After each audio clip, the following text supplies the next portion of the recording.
Cette vidéo, présentée par la Bibliothèque Louis Archambault, vous fournira des lignes directrices sur l'évaluation de l'information. Dans un monde de désinformation, il devient de plus en plus complexe de distinguer l'information de bonne qualité et l'information qui est moins fiable ou même complètement fausse. Votre capacité à penser de façon critique à propos de l'information est essentielle.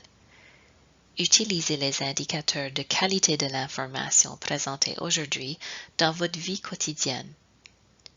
Parfois, comme dans le cas de la santé publique, par exemple avec le mouvement d'anti-vaccination, la propagation de l'information fausse peut avoir de graves conséquences. Avant d'adopter une idée, de partager une histoire ou d'intégrer de l'information dans vos études et votre vie personnelle, informez-vous. Quand on dit fiabilité, on est en train de faire un jugement sur la vérité et l'exactitude de l'information et qui l'a créée ou partagée. Pour les objectifs de cette présentation, la fiabilité est équivalente à la qualité, la crédibilité et la vérité. D'autre part, quand une information est peu fiable, on considère qu'elle est fausse ou douteuse. La qualité de l'information que vous étudiez, partagez et adoptez est importante, non seulement pour votre succès académique, mais aussi pour le développement de votre propre perspective qui durera tout au long de votre vie. Il est surtout important, rendu à l'université ou au collège, que vous connaissiez la différence entre l'information fiable et l'information moins fiable. Voici quelques trucs pour vous aider. L'information de qualité est surtout développée pour et par des professionnels et des chercheurs. Elle est souvent plus longue. Elle est structurée, contenant habituellement un résumé, une méthodologie, une conclusion et ainsi de suite. L'information fiable identifie des auteurs qui sont des spécialistes dans leur domaine. Elle est éditée ou évaluée par des pairs, c'est-à-dire d'autres experts dans le domaine. Finalement, l'information fiable contient des citations et une bibliographie de sources consultées. Il faut noter que ce n'est pas nécessaire que tous ces éléments soient présents pour que l'information soit fiable, mais que c'est une très bonne indication de crédibilité. Les sites web professionnels, les rapports gouvernementaux, les revues savantes et les articles de journalisme d'enquête provenant d'origines crédibles sont des exemples de sources d'information de qualité. Il existe aussi de l'information populaire, qui n'est pas toujours mauvaise, mais qui peut être moins crédible que l'information de qualité discutée dans la dernière diapositive. Une ressource populaire est souvent plus courte. Elle n'est pas structurée avec une méthodologie, par exemple. L'information populaire indique un ou plusieurs auteurs qui sont souvent journalistes, écrivains ou membres du public général. Elle est écrite pour tout le monde avec un langage simple qui utilise moins de jargon. Elle utilise des images, souvent en couleur, pour promouvoir le contenu, y compris des publicités. L'information populaire est parfois éditée par des employés de l'organisme éditeur, comme les employés d'un site web. Finalement, elle inclut parfois des citations dans le texte, mais pas souvent des sources bibliographiques. Des blogs populaires, magazines populaires et l'opinion éditoriale provenant de diverses origines sont des exemples d'information populaire. Il faut questionner la qualité de l'information quand vous observez un ou plusieurs des aspects suivants. L'auteur n'est pas identifié.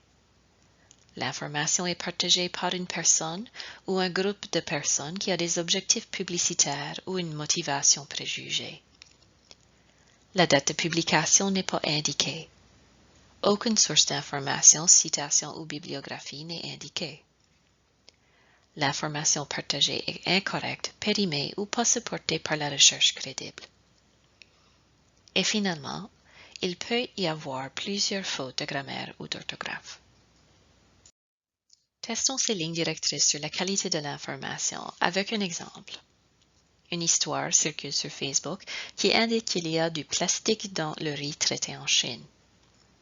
La publication Facebook a été créée par un groupe que vous ne connaissez pas et a été partagée sur la page Facebook d'un employé d'une université. La publication déclare que la recherche démontre que le riz a été modifié avec du plastique pour le rendre moins coûteux. Elle se réfère au journal Korea Times et une vidéo est partagée pour montrer le riz modifié. Selon ces informations, est-ce que l'histoire est authentique, vraie et crédible? Il n'y a rien dans la publication décrite qui indique que l'information est vraie. Tout le monde, surtout sur Facebook, peut devenir victime de fake news. Donc le fait que c'est un employé universitaire qui l'a partagé n'est pas pertinent. En plus, plusieurs articles comme celui-ci déclarent « La recherche démontre ». Ne prenez pas ceci comme une preuve. Utiliser les noms de journaux reconnus, Korea Times dans ce cas, peut aussi faire partie de la stratégie pour donner une semblance de crédibilité à la fausse information. Le partage d'une vidéo n'est pas une épreuve de crédibilité non plus. Il faut vérifier l'histoire en faisant une analyse critique selon les lignes directrices que nous avons vues dans cette présentation. Tout d'abord, l'auteur n'est pas connu et il est difficile de trouver l'origine de l'histoire, qui l'a créée et pour quelle raison. L'information ne comprend aucune structure comme une méthodologie, une analyse de la littérature ou autre preuve.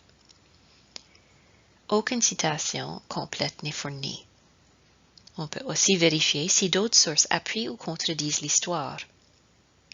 Après une recherche préliminaire, on peut déterminer qu'aucune source fiable ne la soutienne, mais qu'il y a des sources plus fiables qui la discréditent.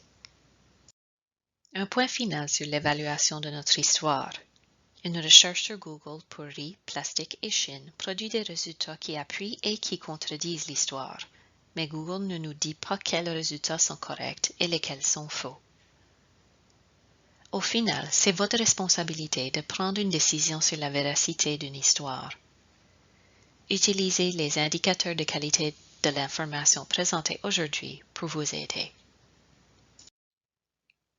Un dernier mot sur l'éthique avant de conclure.